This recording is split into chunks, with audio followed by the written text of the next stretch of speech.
আসসালামু আলাইকুম। কাউকে জাজ করার আগে একবার না তার পরিস্থিতিটা সম্পর্কে জেনে নেবেন।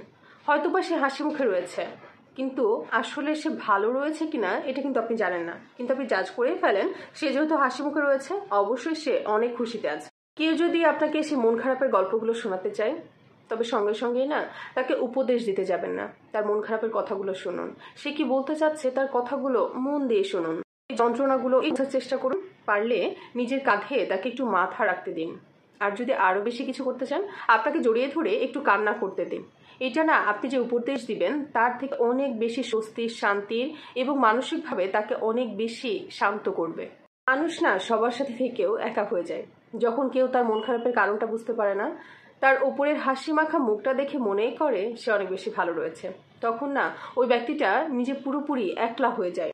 দেখবেন বন্ধু মহলে দাপিয়ে বেড়ানো খুবই চটপটে একটা মানুষ কিন্তু দিন শেষে একলা ঘরে ফিরে। তারও মন খারাপের অনেক কারণ রয়েছে। হয়তোবা দূর থেকে দেখে তাকে বোঝারই উপায় নেই তার ভিতরেই মন খারাপগুলো রয়েছে, অথবা তার খুব কাছে গেলেও যে কেউ বুঝতে পারে সেটা কিন্তু না। তাকে বুঝতে হলে তার একটা বিশেষ মানুষ হতে হয়, ভিড়ের বাইরে গিয়ে ওই মানুষটাকে জানতে হয়। এসব ব্যস্ত জীবনে থেকে একটু সময় বের করে বিকেলবেলা তাকে একটু সময় দিয়ে তার মনের কথাগুলো না গোপনে জেনে নিতে হয়।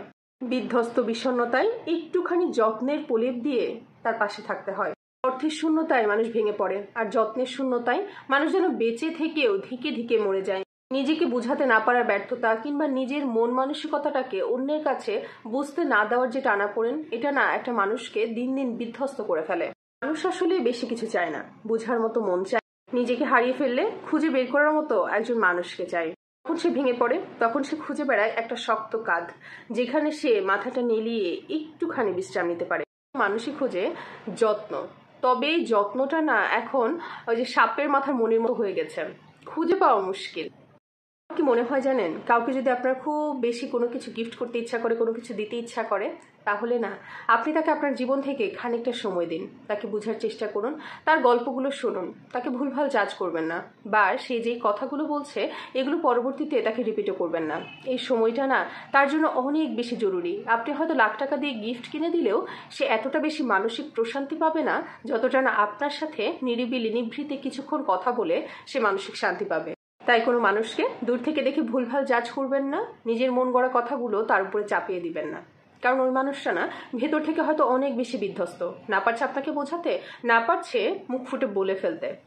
হ্যাঁ, সব থেকে বড় কথা কি জানেন, কিছু কিছু মানুষ রয়েছে যারা তাদের কষ্টের কথাগুলো চাইলেও কখনো কারোর সাথে শেয়ার করতে পারে না। তারা এতটাই ইন্ট্রোভার্ট মানুষ যে চাইলেও নিজের কষ্ট, নিজের খারাপ লাগাগুলো না কাউকে বলতেই পারে না। এই মানুষগুলোর জন্য না একটু সহানুভূতি দেখান, তাদের খুব কাছে যাওয়ার চেষ্টা করুন, মনের কাছে যান, দেখবেন আপনার সাথে সবকিছু শেয়ার করবে এবং নিজে অনেক বেশি হালকা হবে।